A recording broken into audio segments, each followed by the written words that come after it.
Предитната медицинска помош со мојата денешна соговорничка доктор Пиловска, со која што разговараме кои се симптомите за овие сезонски грипови и односно вируси кои што ги наполни амбулантите и болниците. Добро утро за вас. Ви благодарам за одвоеното време. Па ете, се јавуваат ли граѓаните токму тука во итната медицинска помош и кои се најчестите симптоми за овие сезонски настинки? Така, итната медицинска помош најчесто интервенира кај акутните итни животно загрозувачки состојби. Значи, но се јавуваат и пациенти кои што се жалат на симптоми со најразлична симптоматологија, меѓу кои што се и зголемените температури, потоа проблеми од вегетативна природа, зголемување на притисокот, значи промената на времето влијае кај организмот на човекот.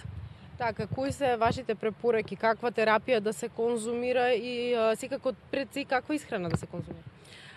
Така, препораките се значи кај хронично болните да се зема редовно терапијата која што им е препишана, понатаму важат сите општи препораки, да се зајакне имунитетот, потоа повеќе да се реагира кај стресот, нели да се намали заморот, стресот, доволна хидратација на организмот и секој пат важат општите препораки кои што секојдневно ги препорачуваме. Така, која е најосетлива категорија? Дали се малите дечиња или хронично болните?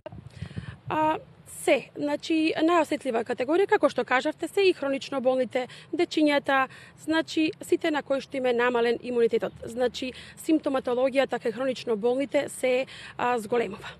Така, моето следно прашање би било, всушност, дали граѓаните имавме можност за време на вчерашниот ден да разговараме со дел од граѓаните и тие истите кажаа дека претежно во овие сезонски настинки се лечат дома, значи преферираат домашно лекување. Кои се вашите совети? Дали да отидат доматичниот лекарите да се консултираат со вас од итната медицинска помош или пак ете домашно лекување? Така.